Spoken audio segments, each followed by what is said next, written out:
Hi there, welcome to Prime Time. I'm Paul Orford. I'm here with Andrew Anastasiou, the CEO and fair to say co-founder of Legion Pay. Yep. We're in the Legion Pay offices here just before the lockdown in January. So it's good to kind of get you on board. I've been looking to speak to you for a long time. So what we wanted to talk about today was one of your forte, should we say, entrepreneurialism.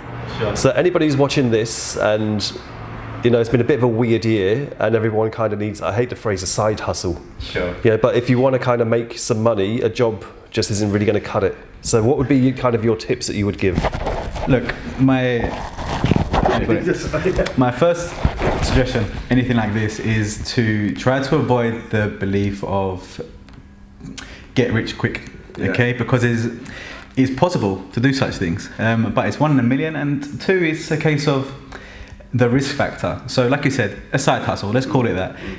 It's nothing wrong with having a side hustle as long as it's something that 1, you believe in, and 2, you can create value from it. Okay, so for example, let's say you're in Forex. There's nothing wrong with generating some of your own leads. Okay, if you're in payments, there's nothing wrong with generating your own supplier list. There's nothing wrong with that. As long as you don't go through a situation which has happened in the past of conflict of interest, and trying to bypass and getting too greedy with this, there's the problems. But in terms of actual advice of how to make a bit more on the side, it's just have your income and understand that your income from your job is stable and you owe that to your employer. But at the same time, go ahead and look for things you can do on the side, such as Fiverr if you're good at writing, if your English is your first language, look at something like that, just to generate a bit more income. And that's pretty much it. Try to forget the schemes, the pyramid schemes, this kind of stuff. Go for something that at least start from something that related to your job, but not directly reselling the products of your job. And you can't go wrong. I think a good way to do it would also be develop your own ecosystem. So like, say for example, if you are in B2B FX, like selling liquidity, for example, then you're going to have that network of CEOs where you can kind of, as long as you've got a product which, like say, is solid, isn't there just to benefit yourself, but it benefits everybody because it helps you sell it. Sure. So how would you spot a product then? Let's say you're not developing your own kind of brand or something like that. You see somebody who comes to you, no conflict of interest at all. What would kind of be the thing you say, okay, this has got wheels? So, if like you hit the nail on the head, if let's say you're working in payments, like us, okay, you're working in payments and you might have an employee who's also working in payments, they're going to be dealing with people who are looking for solutions, okay? And let's say Legion Pay, for example, okay? The company itself is a consultancy firm that offers payment solutions. But any of our employees, if they speak to a CEO of a company or a head of office of a company, and they can spot a difference in, okay, look, they've got an offshore brokerage and they're looking for certain payment requirements in a jurisdiction, they can offer them incorporation services. They can offer them this kind of thing because the pool of clients are there. It's like I said before, the main thing you have to be aware of is not to cross-sell your own employer's products. But if your pool of clients are there and you can develop your own ecosystem around those clients who know you as a person, go ahead and do that. There's no concerns from my side as an employer or from any of my business partners as employers that there's that conflict. This is the main thing. And then you're always going to come across someone who has come to you for a service, but you're always able to say, okay, look, you need this. What about this? What about this? What about this? And you can build your system that way, in your own ecosystem that way, and do that on the side. I think as well, it can help your paid employment as well, because if you're someone who knows what they're talking about, naturally they're going to come back to you and you'll get referrals, which is the key thing, I guess, isn't it? Yeah, and it's not just that. If you consider it from an employer point of view or an entrepreneur point of view, if any employee comes to the boss and says, look, we're offering this product, but I'm getting a lot of inquiries about this kind of thing, you'd have to have a pretty bad boss to not, firstly, to capitalize on it, and one, to not, give you some revenue share on that. So there's always that equity balance for you as well. If you can keep your mind sharp and not so much, from certain departments in an office space, but a sales department. If you've got an entrepreneurial spirit in your sales department, they're going to come to you with new products. Things that maybe as a CEO or as a business owner you're not going to see yourself. You're more navigated towards growing the company at a different level. Those on the foundation level who are getting these inquiries, you want to hear that. You want to hear, okay, look, they want this now, I want this, this is changing now. And you want to be able to find a viable solution. but at the same time to be able to remunerate your staff for bringing those solutions to grow the business. It's an ecosystem of growth with the right ethos, let's say. So you're naturally an employer. Would you encourage your staff members to do this? Like, let's say, for example, you had an applicant. Would that be a selling point for them if they said, look, I'm quite entrepreneurial because of X, Y, and Z? Or would you look for someone, I wouldn't say a straight shooter because that sounds like the other guy's not doing the right thing, but someone who isn't going to think outside the box? Yeah, no, that's a super old school way of thinking about things. Yeah. So any employee, look, it depends on how they say it. If it's if you employ someone who, I'm sure we've both met the same kind of people who you employ them and then they're slowly building something on the side that is ultimately damaging your company, it's an issue. Yeah. But for sure, if an employee came and said like, Andrew or my business partner Theo, like, we've got this new solution and want to put this forward now, that would be music to our ears, because it shows that someone wants to build the brand also. They're showing entrepreneurial spirit. You can kind of take a step back of being a sales manager role on top of them and let them go out and find these solutions. Again, there's two types of people. There's those who are in sales in order to grow, and there's those who are in sales to create a cash cow for their own internal lives. And there's nothing wrong with either of those things. But yeah, I mean, what you're saying is correct. The idea, especially for someone like me who's constantly trying to build new things, having someone come to you at an employee level and say we've got this stuff, well, we would take that straight up, and that person would become very high in our image, very high in our image. Everyone has a right to grow.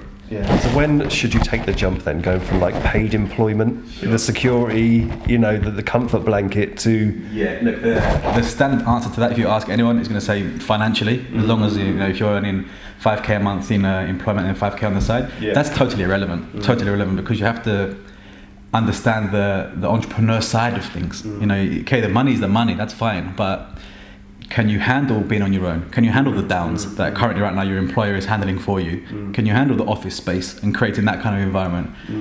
That's much more important than the money. Much more important than the money. For me, I would always, and we do coach people, and I coach people who are saying, okay, look, I'm earning this, doing this, but I'm earning more actually on the side.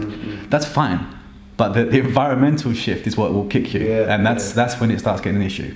You can earn double the amount outside of your work, but when you've lost the office environment and the structure that we're all built to be in, it's just our childhood and our the millennial spirit is to be like that.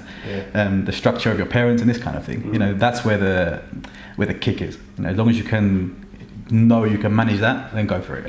Because you're right, it is quite hard going from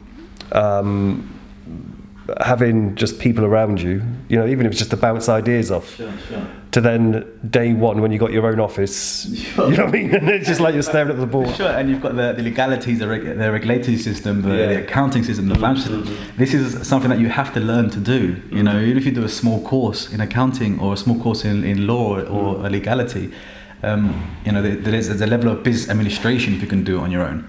And people, especially, and also me, when I first started, I kind of completely mistook that. I thought, okay, well, I'm the one earning the money, I'm the one generating the business, I can do this on my own. Luckily, I managed, but you can see when you're sitting at home and your phone is not ringing anymore, and you don't know too much about marketing, and you're just a sales guy. That's when it's like, okay, I need to make this work now. I've made the decision. I don't want to be laughed at.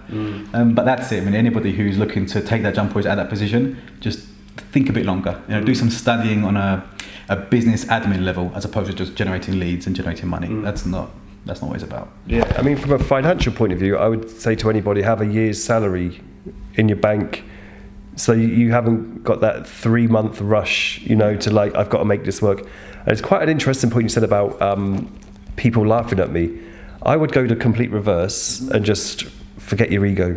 Sure. Because I think it builds that fear of failure, but it can drive you on in one respect, but also it can make you, if you're another personality, it can make you crumble, where it stops you picking up that telephone, and then the madness kicks in, the sales madness, Paul, I totally agree, but again, it's the variable of the character.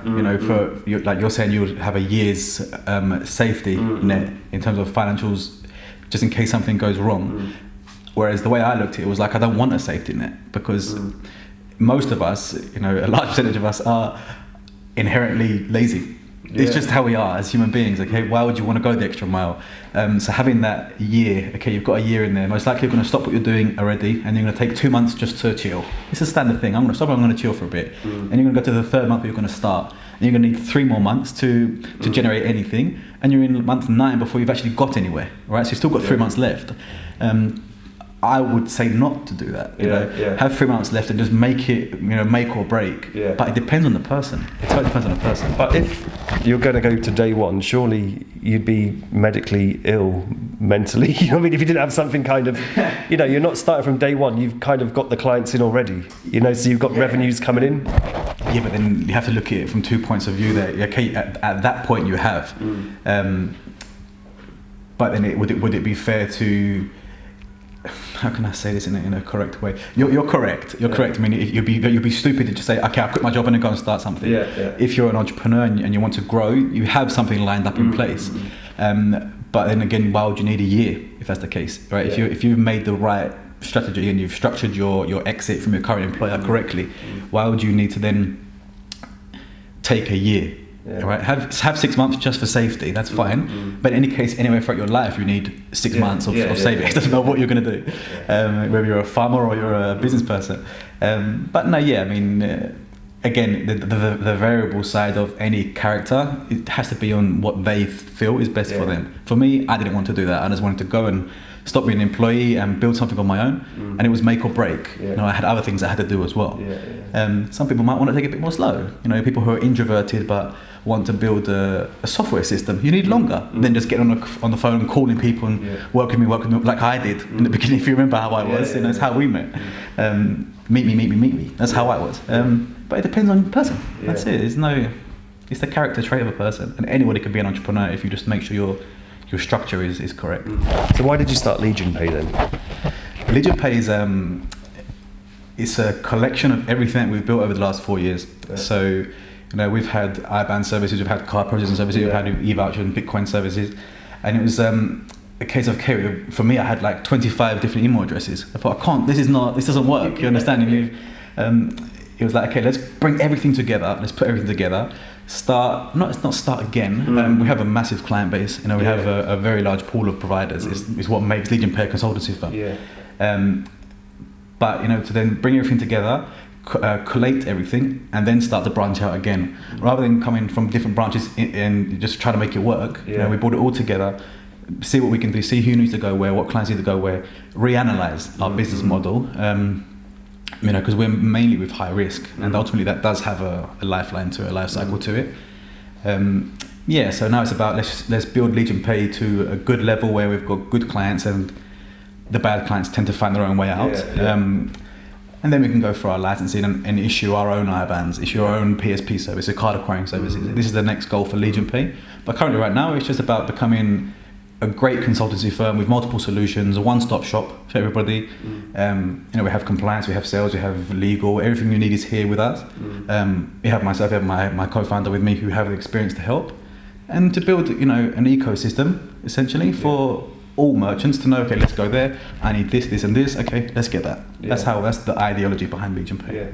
Because there are a lot of consultants out there, I'll be straight with you, but I think there's consultants who then go to other consultants. That's one thing I kind of found with the payment industry is there's a lot of hot air. People come to me saying, I can open you a bank account like it's a savings account. And you explain to them, you're saying, mate, it's not the same. You're always going to get, and even on our website it says we know there's no shortage. We're assured of that. But what there is a shortage of is honesty. What there is a shortage of is solid solutions that aren't hot air, right? And anybody can get a St. Vincent Forex brokerage to come to them with good marketing and say, I can get you payment solutions for certain jurisdictions that other PSPs won't touch. Get a setup fee. 2 months later, the mid has blown up and there's no money being settled. Anybody could do that. Anybody could do that. A child could do that. What we do is we have tried and tested methods, right? And we have large pool of clients, like I said, and a large volume per month. And we know the clients that we're sending to certain places, are going to be settled their funds. We know that, there's, if you want to get a bank account, this is the bank account. The bank provider knows everything. We haven't tried to, lie about things so we can get a setup fee. We haven't tried to lie about things so we can get our compliance or application fees. The bank knows everything. If they accept, they accept. Because the last thing we want, when we've spent the time we've spent to build a brand, to then say, okay, look, we've got your bank account in Kazakhstan, and we've told them you're a software developer. Just tell them the truth. Yeah. Because you're going to send money from a PSP is going to settle to you. They're going to say, what is it for? And it's finished anyway. You look bad. The client lost his money. The bank's not going to talk to you again. There's ways to do things, Paul. And, I'm all for people making money, but not off the back of other people. Yeah. You have to stay honest, and that's what a lot of consultants. I'm not trying to put it's pump literally, but it's a lot of consultant firms who also are affiliates to us do. They send the client through, and it's like, well, they're offering services in this jurisdiction, but suddenly they're doing this jurisdiction now. Of course, a PSP is going to be like, well, why are we doing that? Like, tell us the truth from the beginning, and we're good to go. Yeah. Stability. All right, let's wrap it up there then. So, Legion Pay, what's the best way for them to contact you? LinkedIn. Is the best place, like always. We're available on Google as well. You can search us and email us that way. The website is always manned. We have Instagram, we have Facebook, but our main sales teams are focused on LinkedIn. You can get us on there. Sure. All right, mate. Thanks a lot. No worries. See ya. Bye.